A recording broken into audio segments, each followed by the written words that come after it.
कधीच नाही चुकणार तुमचे फेवरेट टीव्ही शोज झी5 सोबत, तेही एकदम फ्री। तुम्हाला आई साहेबांची भूमिका कळली नाही। मला कळलीये, तुम्हाला कळली नाहीये। मी माफी मागितली तुमची। तुमच्या माफीचं जाऊ द्या, त्याविषयी नाही बोलायचं मला। मग तुम्हाला भुवनेश्वरी मॅडम बद्दल माहित होतं, तुम्ही मला सांगितलं नाही। या गोष्टीचा मला खूप त्रास झाला, खूप त्रास झाला। एक वेळ मी ते पचवू शकते, पण काय? पण भुवनेश्वरी मॅडमनी त्यांच्या स्वार्थासाठी बजरंगला बाहेर काढलं, हे कसं समजून घेऊ मी?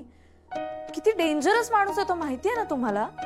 एक मिनिट, म्हणजे तुम्हाला असंच वाटतंय काय की आमच्या आई साहेबांनी बजाला जेलच्या बाहेर काढला? वाटत नाही, मला खात्री आहे। असं काही नाहीये, मला नाही वाटत असं। अधिपती, मी खरं सांगतेय, मी भुवनेश्वरी मॅडमना बजरंगशी बोलताना पाहिलं होतं।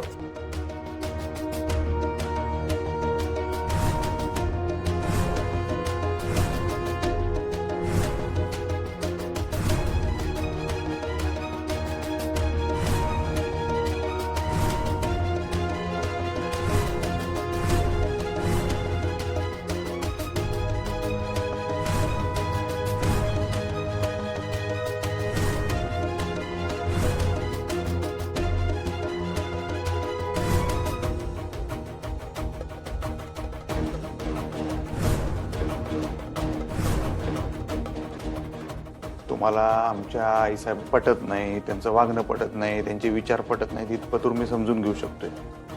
खरं तर तुम्ही दोघी गोण्या गोविंदांना राहिला तर मला खरंच चांगलं वाटेल, पण मी त्या गोष्टीची पण सक्ती नाही करू शकत। ठीक आहे, पण तुम्ही हे असले काहीतरी आरोप आमच्या आई साहेबांवर करू नका। एखाद्या गुन्हेगाराला आमच्या आई साहेब कवाच थारा देणार नाही, एवढा नक्की विश्वास आहे माझा। मी खरं सांगते हो, खरंच सांगते, मी बघितलं होतं त्या दोघांना बोलताना। मग तेव्हाचा एखादा व्हिडिओ नाही काढला का तुम्ही? त्या हॉस्पिटलमध्ये वगैरे काढलेली व्हिडिओ दाखवली तुम्ही, तसा मग तेव्हा तुम्ही त्या दोघांना एकत्र बघितलं तेव्हा व्हिडिओ नाही काढला?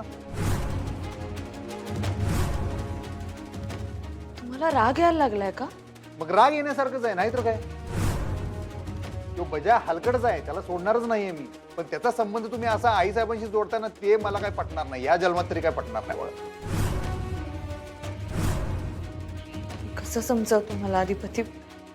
प्लीज प्लीज यावेळी तरी माझ्यावर विश्वास ठेवा। त्याला भुवनेश्वरी मॅडमनीच बाहेर काढलंय आणि मी हे पटवून देईन, त्याशिवाय मी शांत बसणार नाही। अजून कुठल्या भाषेत सांगू मी तुम्हाला? मला यो विषय वाढवायचा नाही, मी हात जोडतो तुमच्या समोर।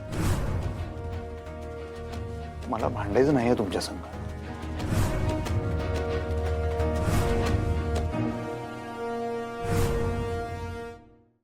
झी5 ॲप डाउनलोड करा आणि पहा सर्व एपिसोड्स एकदम फ्री।